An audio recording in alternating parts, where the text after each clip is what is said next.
ये question numbers chapter के साथ रिलेटेड है। तो इस क्वेश्चन में हमें दो नंबर दे रखे हैं। पहले नंबर का नाम p, दूसरे का q दे रखा है। जो नंबर p है वो लिखा जा सकता है 18a² b की पावर 4 और q लिखा जा सकता है 20a³ b²।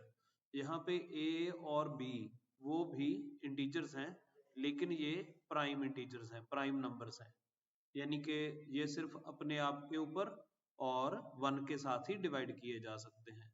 तो हमें ये जो नंबर है p और q, इनके एलसीएम के बारे में पूछा गया है कि ये एलसीएम कितना है। तो ये एलसीएम इन चारों में से किसी एक के बराबर होगा। चलिए देखते हैं ये कैसे सॉल्व होगा। सबसे पहले क्या करते हैं, ये जो p है इसके फैक्टर्स बनाते हैं।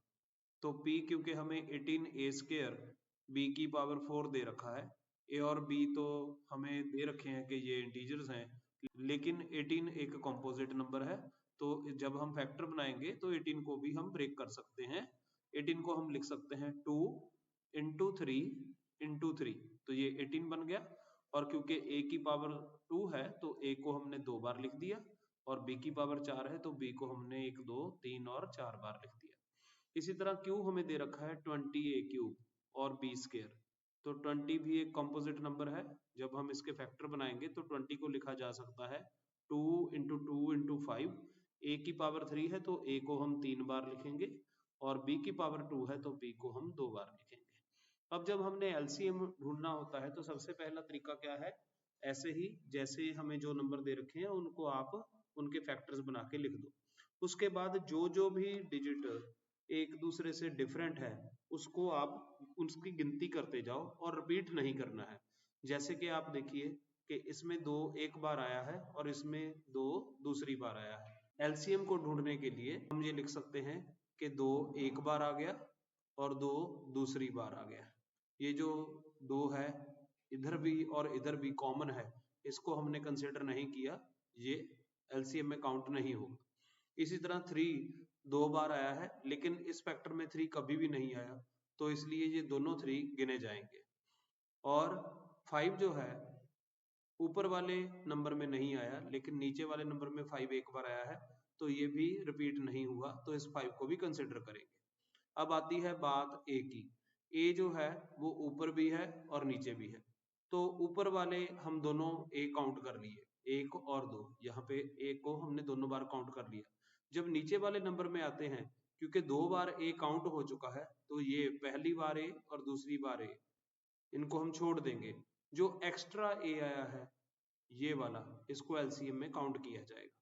इसी तरह b को हमने पहले नंबर में देखा कि b जो पहले नंबर में आ रहा है 1 2 3 और 4 बार, लेकिन दूसरे नंबर में b आ रहा है दो बार, क्योंकि क्योंकि 4 बार तो हम ऑलरेडी काउंट कर चुके हैं, तो अगर यहाँ पे b 4 बार भी होता तब भी हम उसको काउंट नहीं करते। अगर एक्स्ट्रा जो 5वां b आएगा वो हम लिखते, लेकिन यहाँ पे अब तो है ही 2, तो इन दोनों b को हम रिजेक्ट कर देंगे, क्योंकि कोई भी डिजिट रिपीट नहीं होगा।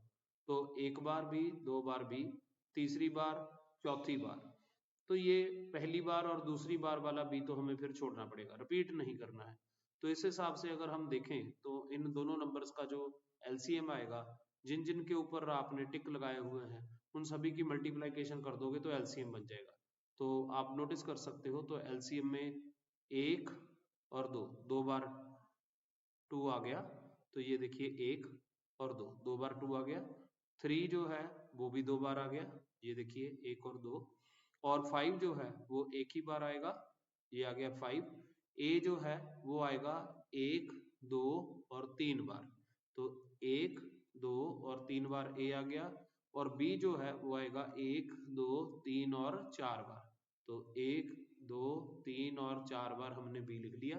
अब अगर हम इसको मल्टीप्लाई करते हैं तो ये जो सारे का सारा नंबर जो है ये बन जाएगा 180। अब चेक कर सकते हो इन यहाँ से लेके यहाँ तक जो नंबर्स जो हमें मालूम है, गिवन है, नोन नंबर्स हैं, इनके प्रोडक्ट को आप चेक कर लो कि भाई ये 180 आएगा।